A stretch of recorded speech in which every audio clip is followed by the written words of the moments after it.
Estamos en comunicación con un médico argentino, doctor Oscar Cingolani, que hace muchos años vive en los Estados Unidos. Tuve oportunidad de conocerlo en Estados Unidos trabajando ahí en un hospital. Lo llamé el otro día por teléfono y yo recordaba que estuvimos en el laboratorio en el hospital Ford en Detroit. Yo estaba en otros hospitales en Detroit y ahí lo conocí. Él se quedó en Estados Unidos, es una carrera brillante, ha trabajado y trabaja fuertemente respecto a la Universidad Johns Hopkins y también trabajó en este famoso mapa de la Universidad Johns Hopkins y además está muy metido, por así decirlo, dentro del tema de la hidroxicloroquina, este fármaco que, como decía hace un rato, Donald Trump decía que era fantástico, que había escuchado muchas cosas buenas del producto. También Bolsonaro fue un gran defensor de la hidroxicloroquina y en Europa también se utilizó un médico cuestionado, el doctor Raúl Didier también fue cuestionado y también Macron en su momento lo recomendaba. Vamos a saber qué pasa con la hidroxicloroquina y estamos en comunicación con el doctor Oscar Cingolani. Hola Oscar.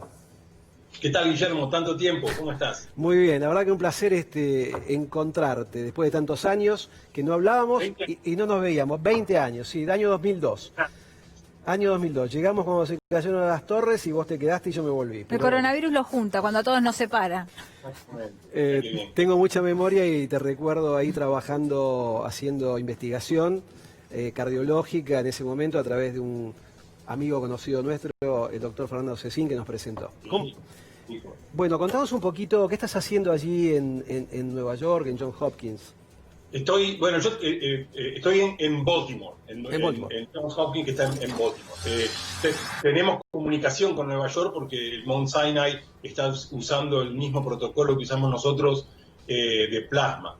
Y yo acá soy el director del Centro de Hipertensión Arterial y director asociado de la Unidad de Cuidados Críticos Cardiovasculares, que se tornó a una de las unidades críticas de COVID durante el mes de marzo por una cuestión de que necesitábamos más camas.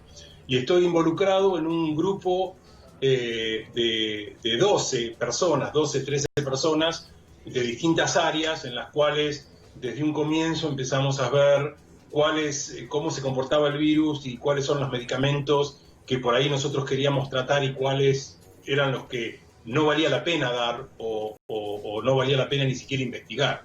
Así que con eso estoy en comunicación con inmunólogos, virólogos, epidemiólogos, pulmonólogos y demás. Eso es lo que estoy haciendo yo ahora. Oscar, al principio de la pandemia o a mediados de la pandemia se comenzó a hablar de la hidroxicloroquina. Primero se empezó a usar en China, después te escuchabas recién que hablaba acerca de Francia. Hubo idas y vueltas. ¿Qué pasa con este producto? Es un producto viejo, es un producto utilizado para la malaria, para el lupus, para la artritis reumatoidea, de bajo costo. ¿Qué pasa con la hidroxicloroquina? ¿Por qué tanta polémica?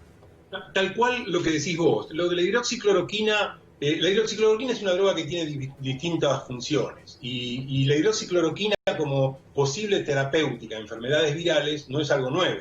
Ya en la epidemia del virus del SIDA, al principio de los 90, se vio que inhibía la replicación viral o no permitía la entrada del virus a las células en un tubo de ensayo. Y en otros virus pasó lo mismo, y uno de esos ejemplos es el coronavirus, que si uno pone hidroxicloroquina en un tubo de ensayo, en un cultivo celular, por un cambio de conformación del pH intracelular y de la membrana, no deja que el virus entre. Pero una cosa, como vemos siempre en la medicina, es que una cosa es detectar algo en un tubo de ensayo y otra cosa diferente es ver lo que pasa cuando uno toma la droga, se absorbe y qué concentraciones de esa droga ocurren en el plasma. Los trials que se hicieron, en realidad la hidroxicloroquina, nosotros en nuestra unidad de cuidados críticos la dejamos de utilizar, porque nosotros somos un hospital que recibíamos muchas transferencias de pacientes enfermos que ya venían con hidroxicloroquina. Esto es a principios de marzo.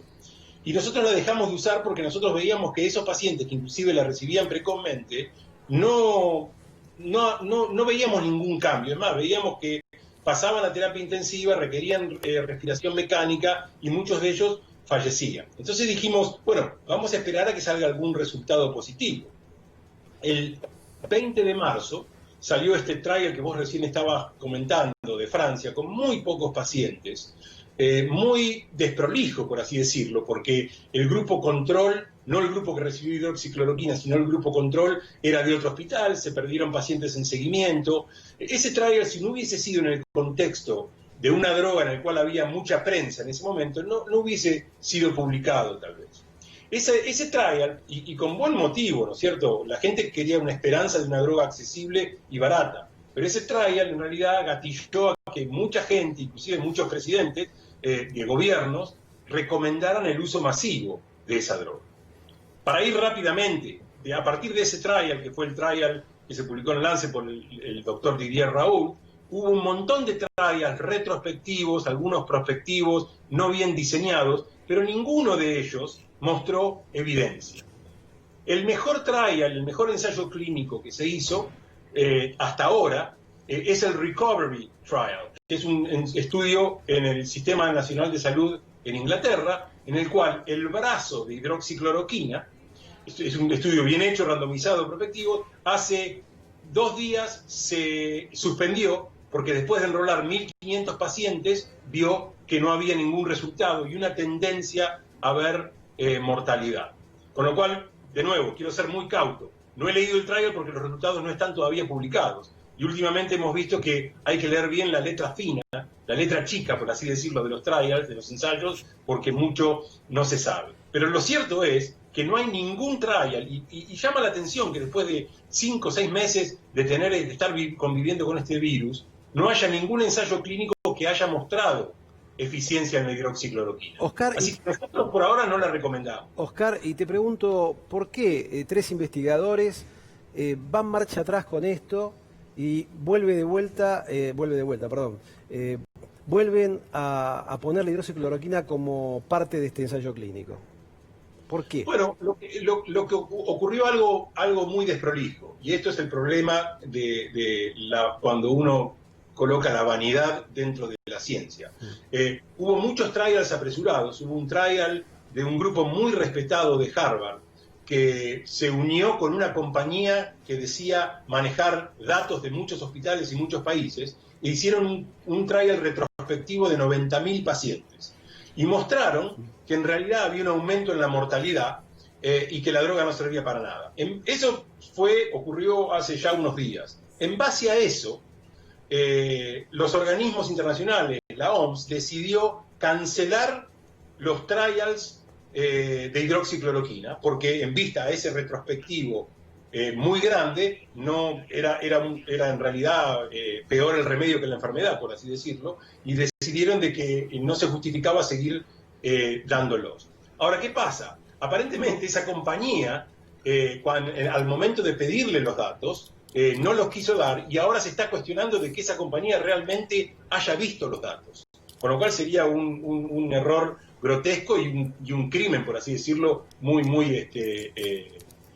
malo si se comprueba. Así que hoy por hoy, esa compañía que proveyó los datos a los investigadores está como ausente de las redes sociales y no quiere dar los detalles de esos datos. Entonces ahora la OMS vuelve para atrás y los organismos vuelven para atrás diciendo, bueno, si ese trial en realidad ha sido retractado porque no sabemos su velocidad, bueno, todavía aún necesitamos una respuesta sobre la hidroxicloroquina.